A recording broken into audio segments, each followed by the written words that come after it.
Assalamu alaikum level 9 students, this is your teacher Fayaz Ahmed, and today is the introductory class of level 9 mathematics, and today we will start with chapter number 1, that is basically sets.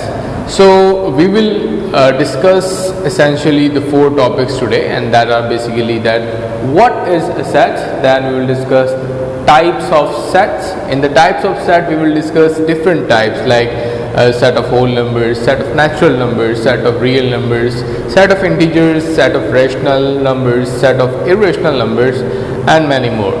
Similarly, we will also discuss the 3 types of the representation of the set, that how do we represent a set. We will discuss that there are 3 methods like descriptive form, tabular form, and set builder form. We will discuss how do we represent the set in these 3 different forms. Then we will also discuss the different classes of sets, like there are many classes and types of set: null set, finite sets, infinite sets, equal sets, equivalent set, proper set, improper set, subset, and power set. So we will discuss all these classes of sets as well. So what is a set? A set basically is a collection of well-defined distinct object. A set is a collection of well-defined distinct object, which means that the objects are well-defined. We know what are those objects, and they are quite distinct. The meaning of distinct means that different element. For example, there is a set of numbers, so every number of the set should be different, and the object of the set are also known as the elements of the set. For example, if there are 3 objects in a particular set, you can say that there are 3 elements of that particular set, and it is denoted by capital letters of English alphabet, which means that all the letters of English alphabet can be used to denote, to name a particular set.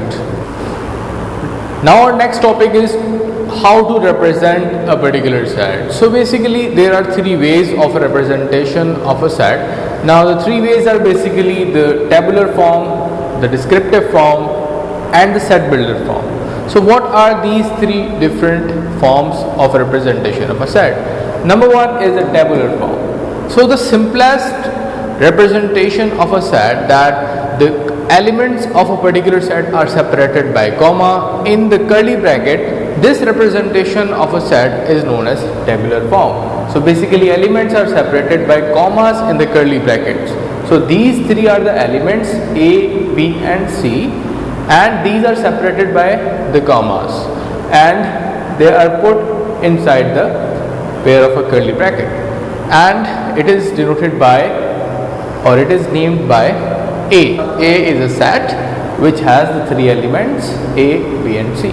Similarly, there is another method of describing or denoting or representing a particular set, that is known as descriptive form. So how do we represent a particular set using a descriptive form?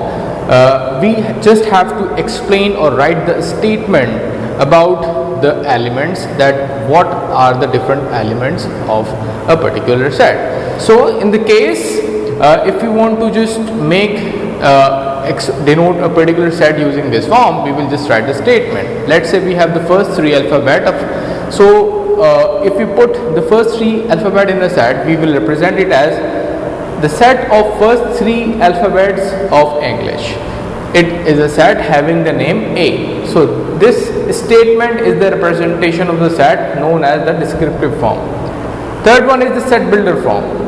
So whenever the elements of a particular set has some sort of range or some sort of a property, so we will represent the particular set using the set builder form. So what is the set builder form? It is basically read as X, which is the element of the set X, the set of all x's. This line, vertical line, is known as the such that line. So the set of all x's such that x is an odd number. So it will be set in which there are all odd numbers. Let's say we are just talking about fixed amount of a particular property of a number. So for example, if we are just talking about the first four even numbers, which are 0, 2, 4 and 6, so how do we represent these first four even numbers using the set builder form? We will just write, first of all we will name it the set B, having all the elements of x's such that x is first four even numbers. So this is the way to represent a particular set using the set builder form. So the next topic is basically the different types of set. There are many different types of sets, and the first type of set is known as basically the set of natural number. The set of natural number is basically denoted by capital N, and it has the elements starting from 1 up till so on. So 1, 2, 3, 4, 5, 6, 7, 8, 9 and up to so on are the elements of the set of natural numbers. And there is another set which is known as the set of whole numbers. And what is the set of whole numbers? First of all, it is represented by capital W, and it has the same elements as that of the natural numbers, but with the addition of a 0. 0 is also added to the natural number to build the set of the whole number. So it starts not from 1 but from 0. 0, 1, 2, 3, 4, 5, 6, 7, 8 up to so on are the elements of the set of whole numbers. Now the third type is basically the set of integers. Set of integers is basically denoted by capital Z, and it also starts from 0, but keep this in your mind that the numbers after the zeros would have both signs of positive and negative. So the numbers after 0, 1, 2, 3 will have the both signs, positive, negative. So positive, negative 1, positive, negative 2, positive, negative 3, and all the positive, negative numbers up to so on are the part of the set of integers. Now the next type is basically the set of positive prime numbers. So before discussing the set of positive prime numbers, you must be aware that what is a prime number. A prime number is a number which can only be divided by itself and cannot be divided by any other element. So like the example of 2. So 2 can only be divided by itself. It cannot be divided by any other number. Similarly 3, 5, 7, 9, 11, 13, 17 and so on are the different prime numbers which can only be divided by themselves. So it is denoted by capital P, and the elements are separated by comma and placed in the curly bracket. This set is known as the set of prime number. Next is basically the set of odd numbers. What are the odd numbers? You know that what are the number which cannot be divided by 2 are the odd numbers. It starts from 1, then after 1 there is a number 3 which cannot be divided by 2, then 5, then 7, then 9, then 11. So these all are the numbers which are odd numbers, and the set of odd numbers have the both signs. The elements of the set of odd numbers have both the sign. For example, the first odd number is 1, so plus minus 1. Second one is 3, so plus minus 3. Third one is 5, so plus minus 5. This is the set of odd number. It is represented by capital O. Now the other one is basically the set of even numbers. The set of even numbers is represented by capital E, and interestingly it starts from 0. 0 is also part of even number because it can be divided by 2. The answer is once again 0, but the answer comes. So basically 0, then plus minus 2, then plus minus 4, plus minus 6, then plus minus 8, plus minus 10, plus minus 12. These all are the part of the set of even numbers, and it is represented by capital E. Now the next one is basically the set of rational numbers. So we can't just because there is a property which is applied to it, and in order for the set expression which possesses a particular property, we just express it in set builder form. So that's why the set of rational numbers is represented here as the set as in the form of set builder form. So the set of all x's such that x is equals to the p upon q, such that p and q belongs to integers and q can't be 0. So basically it can be any number which is in the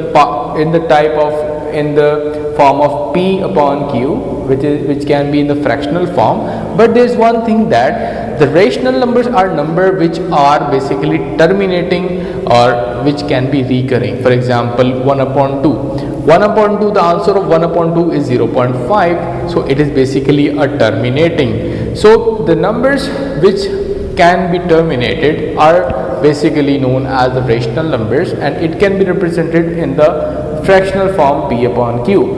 And q is not equal to 0, it means that if this q is equals to 0, the answer of this will become undefinite. So undefinite, or it will become so much infinite, so it cannot be determined actually. So we can't write the big number, so that is why it cannot be the rational number. So it is represented by capital Q, and it is shown by the set builder form as here. The other type is basically the set of irrational numbers. It is represented by Q naught, and it is once again represented in the form of set builder form for all elements of x's such that x is not equal to p upon q. P and q belongs to the integers and q is not equals to 0.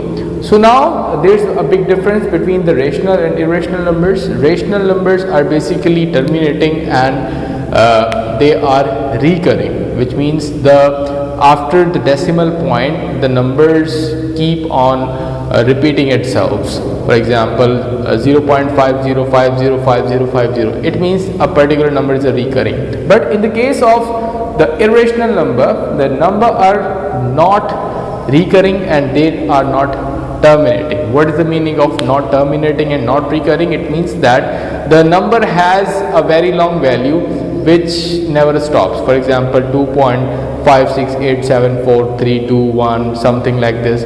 So it will keep on continue its value after the decimal. So this is known as non-terminating, and this is an irrational number. Similarly, what is the meaning of non-recurring? It means that the numbers after the decimal will not have any sort of a pattern,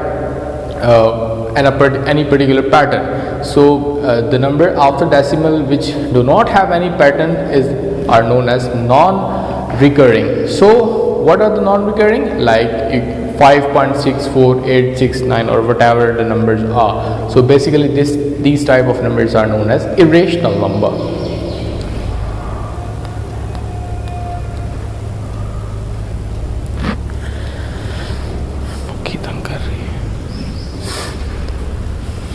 Okay, now the next one is basically the set of real numbers. Basically this set of real numbers has a large range. All the numbers are basically named as set of real numbers. Whether they are rational, irrational or any of these numbers, we put all these type of numbers in a one set that is known as a real number. So real number are basically the here represented as it is the union of rational and irrational number. So rational numbers and irrational numbers, if we combine these two numbers, which means we have combined all the numbers, so all the numbers are basically in the end real number. So you can also say that irrational number is also a real number. So our next topic is basically the different classes of a set. Now what are the different classes of a set? Now the first one is basically the null set, which is also called empty set. So a set which has not anything in itself is known as an empty set or null set. So a set which has not any element in itself is known as a null set, and it is denoted by this or this. So these are the two representation of the null set or empty set. Now the second set is basically the finite set.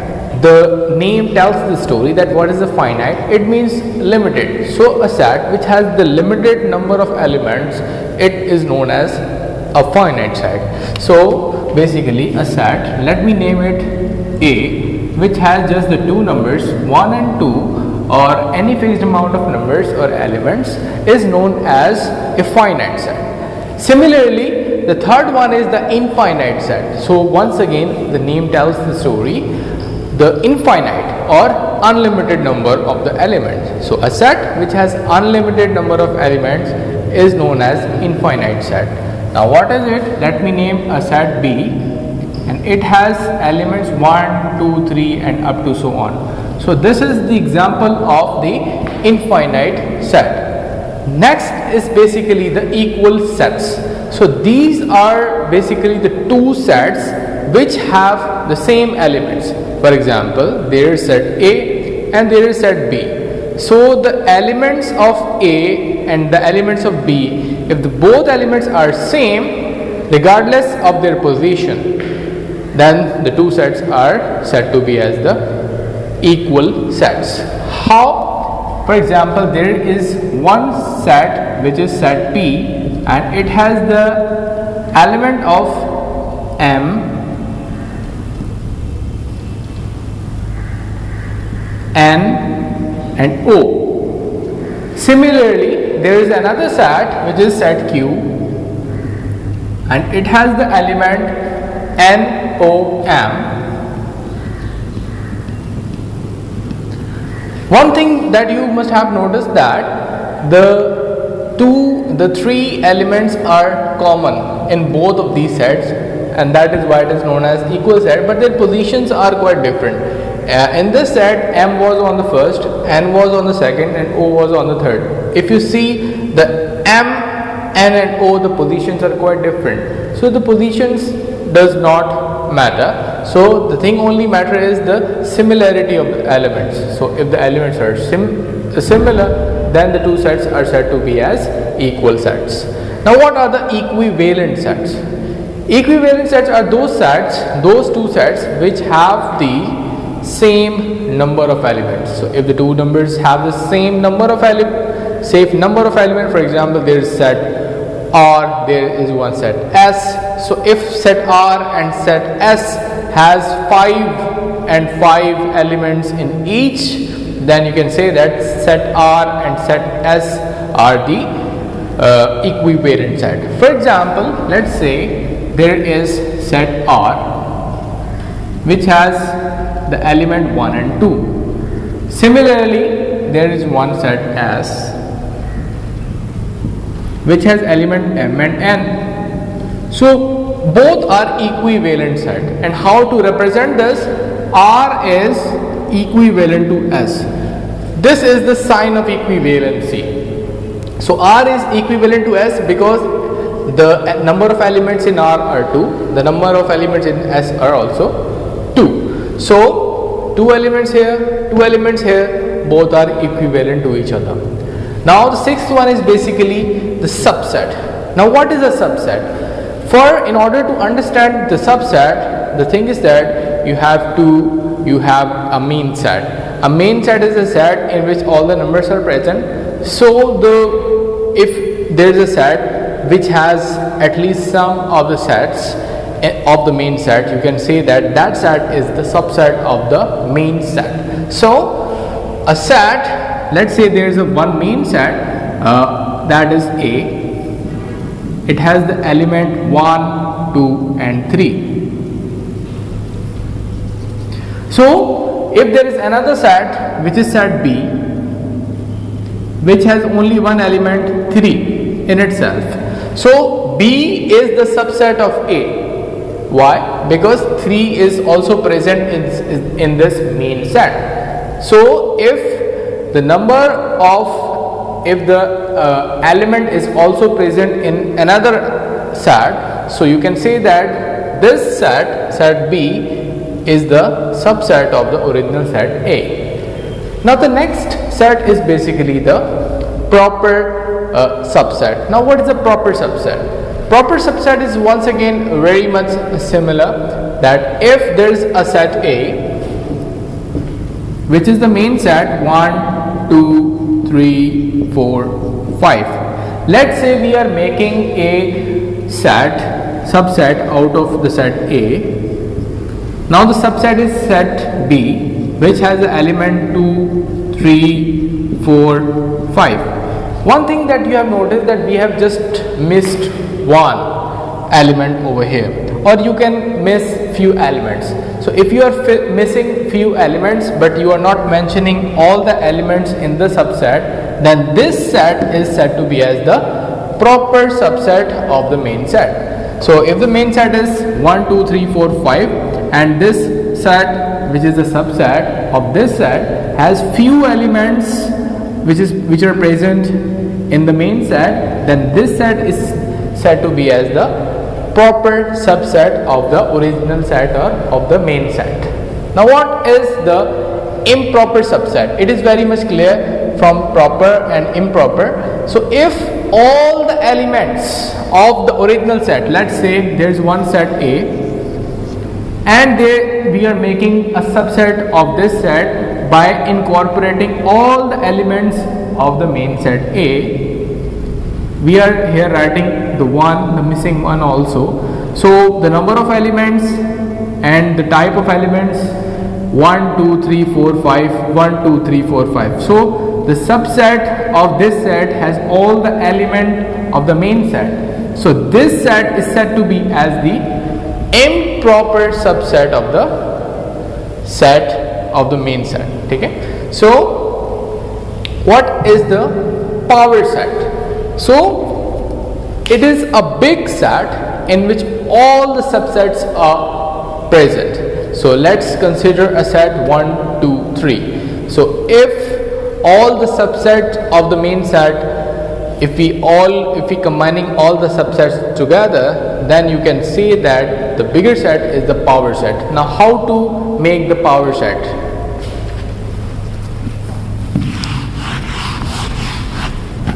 Now in order to understand the power set, what you have to do, just consider one set. Let's say we have considered one set B and it has the element 1, 2, 3. So you can make the different subsets out of these sets. One thing should be clear to you, that null set is always the subset of every set. So whenever we are making the subsets, all possible subsets out of this set, null set would also be one of the subsets. So the first set would be the null set, like this. Second one, we will write all the elements separately, 1, 2, 3. Then we will write first and second one together, 1 and 2. Then we will write second and third one together, 2 and 3. Then we will write first and last. Then we will make a full subset, which is also known as improper subset. It is also subset. So these are the all possible subset of this main set. Now we will just place these all subset into a bigger set. So for that we will just place the curly bracket in the start and in the end. So in the start we will place a bigger curly bracket. Similarly we will also close this. So this set is basically known as the power set. But how to represent this?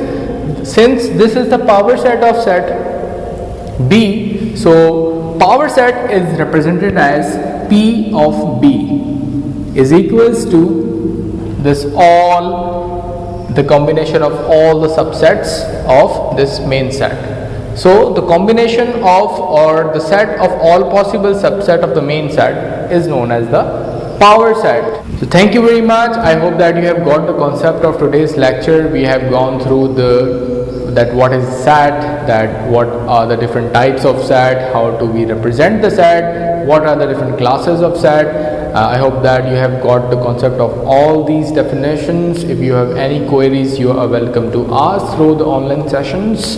Thank you very much and Allah Hafiz.